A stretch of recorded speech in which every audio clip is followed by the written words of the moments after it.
Good morning. Welcome to the morning shift with Anne. What's up? And there it is, the song of the day.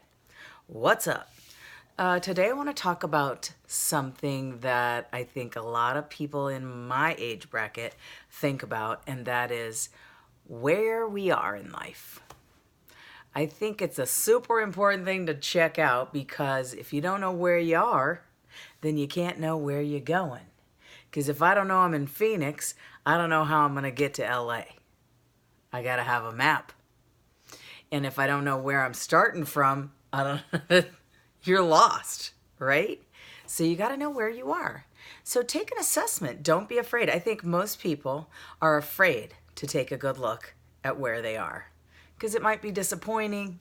It might not be what we're hoping for. It might not be anything we want. It might be painful to take a look at where we're at. I was just looking, I'm back at the bookshelf. And I just noticed this hat. Maybe I'll wear this on the next one. That's my logo. Oh, I like it. Okay. So anyway, you got to know where you are. So where are you in life? Where are you financially? Because if you want to be someplace else financially, then you got to know where is your starting point. And that was a hard one for me. I was in total denial. I did not want to even take a look at my financial situation. I wanted to pretend like everything was cool because when I looked at my bank account, I was like, oh, there's money in there, I'm good.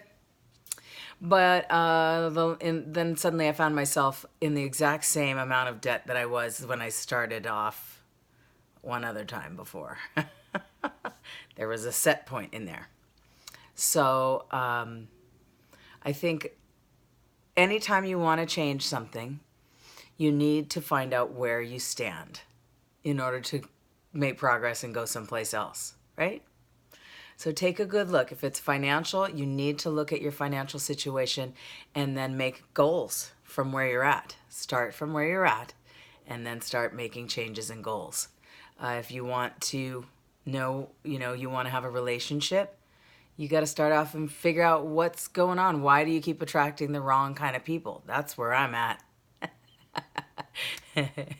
I would really like to have another relationship that's healthy and not that all of most of them were not so great.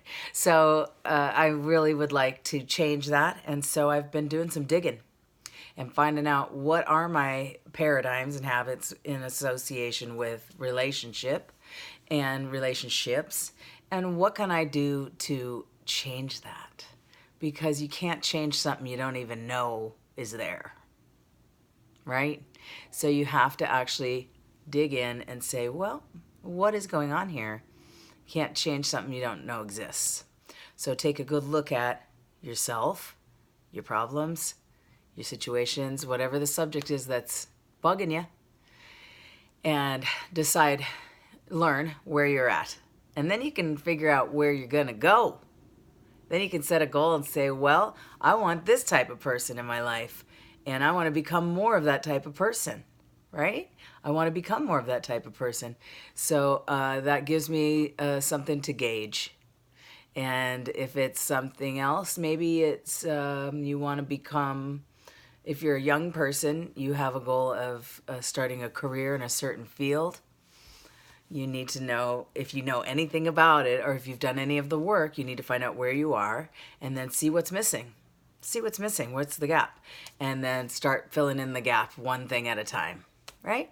So in order to know where you're going, you got to know where you're at. So figure out where you're at. And then you can figure out where you're going to go. I hope that makes sense. Seems a little weird, but I'm telling you, it's the truth. You got to figure out where you are. Take a good look, even though it's hard and you want to pretend like you don't want to look at it.